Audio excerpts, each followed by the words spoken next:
U prvoj tehničkoj školi danas je u organizaciji Centra za omladinu Tvoja Srbija, Ministarstva omladine i sporta, a pod pokroviteljstvom Internacionalne policijske asocijacije, sprovedena radionica o bolestima zavisnosti, trgovini ljudima i nasilju. Nakon uspešno realizovanog projekta Bezbedni mladi, sigurnija Srbija i od strane Ministarstva omladine i sporta prepoznatog njegovog značaja, Centar za omladinu Tvoja Srbija otpočeo je nov projekat pod nazivom Edukacija danas za bezbednije sutra, koja će se sprovesti u više od 20 srednjih škola Srbije, a u vidu radionica. Suština radionice jeste da pokušamo da im ukažemo na neke pretnje koje možda ranije nisu videli.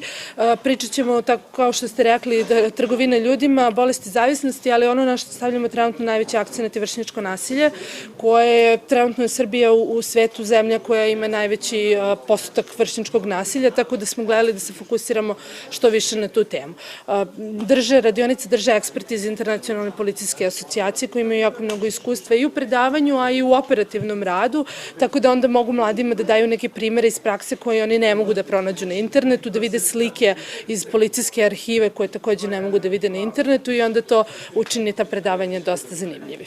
U interaktivnom predavanju koje je održao dr. Nebojša Pantelić, predsjednik sekcije Internacionalne policijske asocijacije u Srbiji i policajac, učenicima prve tehničke škole predstavljene su opasnosti sa kojima se mogu suočiti, a koje se odnose na bolesti zavisnosti, vršnjačkog nasilja i rizičnih oblika ponašanja. Naš cilj je uglavnom prevencija. Kako to da sprečimo, nego kada dođe do nečega što ne treba da dođe, a kada dođe do policije, onda je to već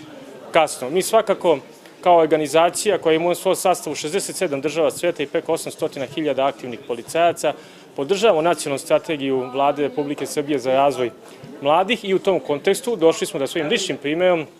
sa terena i iz prakse edukujemo našu dragu dečicu za vreme koje im tek dolazi, a svakako i sami ste svesni činjenice da u uslovima i tempom kakvim živimo našoj deci je potrebna i tekako pomoć, a mi smo tu da im pomognemo, jer život svakog policajca pripada zajednici i naša je dužnost da činimo za nju sve što možemo. Suočavanje sa realnim primjerima koji im se prikazuju kroz autentični materijal iz policijske arhive i ovo predavanje ima snažan odjek kod mladih. Nisu očekivali ono što će vidjeti, vidjet ćete da je to jedna jako novina, nije čista teorija. Deca su izgubljena,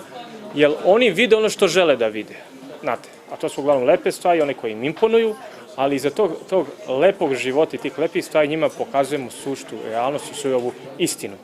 Kada skinemo masku i kada vide, onda shvate da nije to ono što im se predstavlja i nama je veliko zadovoljstvo što nas i dan danas kontaktiraju deca iz mnogih škola gde smo bili i zahvaljuju se, pa čak i njihovi roditelji kažu hvala vam, ne znam šta ste im predavali, ali deca više nije ono dete kao što je nekada bilo. Prema Pantelićevim rečima, veliko je interesovanje škola za učestvovanje u ovom projektu koji bi, kako Pantelić ističe, trebalo osim u srednje uvesti i u osnovne škole.